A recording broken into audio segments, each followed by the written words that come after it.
World Liberty TV. We are here with Mr. Mick Foley. He's a former WWE champion, Hell in a Cell, and he's done everything. Three-time WWE champion. Three-time WWE champion. Tell us how you got involved in wrestling, Mr. Foley. Wrestling, but we're here to talk about our movie, right? We could talk all day about us. Okay, I got involved. I've been in a wrestling documentary. Do you really want to talk about wrestling? Yeah, we're gonna. You promised me we're gonna talk about the other movie. Absolutely. What's the name of the other movie? I Am Santa Claus, okay, with Virgin Entertainment. All right. You passed the test. Okay.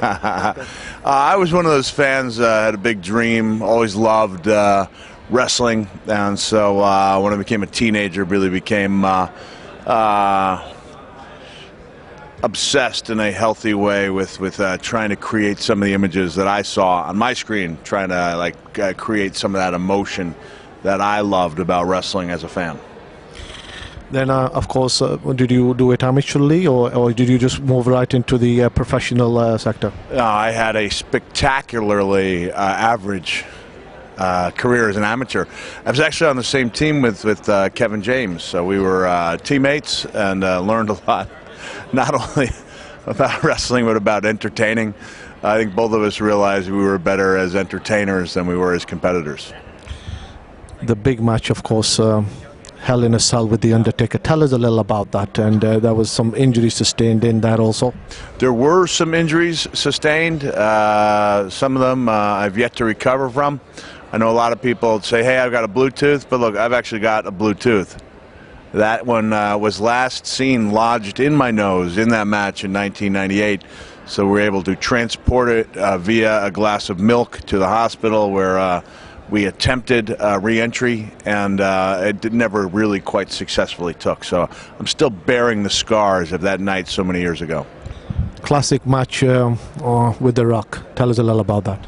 Which one? Many. The first one. I think you're going with the one where I won the WWE title. I think that's where you were headed with that. Right. Did I mention The Rock is also Hercules? Yes. Yeah, I beat him. Okay. Yeah, that was it was always great. There was great chemistry in the ring. You know, there was just it was always there, whether we were opponents or later as partners. And I'm glad so many people remember it fondly. Now, after wrestling, when you retired... So how did I get involved in the Santa Claus movie, yes. is what you're trying to say? Yeah, after you got, you retired from wrestling. Yeah. It was then that the Santa bug really hit me. I think you're trying to ask. Is that when the Santa bug hit me? Right. No, well, let me hear your question.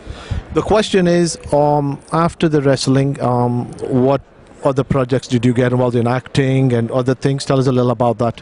Well, we could be here for a while talking about books I wrote and things I did, but primarily this documentary, I Am Santa Claus, is something I dove head on into. In case you can't tell, yes. I'm a fan of the iconic figure of Santa Claus, and do my best to make him come springing to life when I get the chance. Now, it's a documentary, and you're also a producer for this, if I'm not mistaken. Tell us a little about that. I mean, actually being in the movie and producing it, it takes a lot of different skill. I mean, where does your producing skills come in? Well, I was done as a subject in the movie, and then I realized that, you know, I was constantly in touch with director Tommy Avalone, and I essentially started sticking my nose in, like, hey, how about we try this, try that, try this, and then you know, movies don't come cheaply, so I helped raise some money to create so we could complete the movie. And at one point I went, I'm kind of a producer, aren't I? And so I did have quite a bit to do with the final product. Really proud of my contributions. Why Santa Claus? What's your connection with? I mean, everybody has a connection. As a kid, I mean, you did this movie. I mean, there must have been some certain connection. Share that a little about it. Well, I guess most people as adults lose that connection, and I never did. So I grew to love Santa more as an adult, and so when I had the chance in this movie to really become that guy, or at least become an ambassador for the spirit of that guy, I thought it'd be a great opportunity. And now, I don't know if you could tell, I've been growing this bad boy out now all year, and we're almost ready for the magical transformation. There's a moment in the movie, I mean, a scene where you'll swear it's almost like Lon Chaney becoming the Wolfman. It's me becoming Santa Claus before your very eyes. And it's not movie magic. It's real. It's darn real.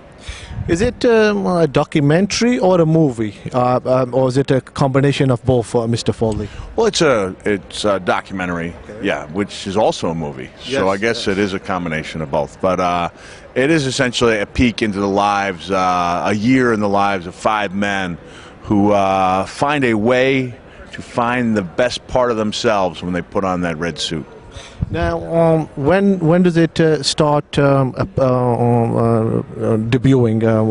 making screenings? I know you got a whole big screening when I was speaking to Tim downstairs. Can you share that with us, and our viewers can go out and support it? Yeah, please do. Yeah, check IamSantaClausMovie.com, and it'll give you your movie debuts, which is November 4th in the theaters, and then on the 11th, I believe it'll be available on iTunes and DVD and somewhere else. Hey, it's the Hardcore Legend saying hello to everyone right there on World Liberty TV. Yeah.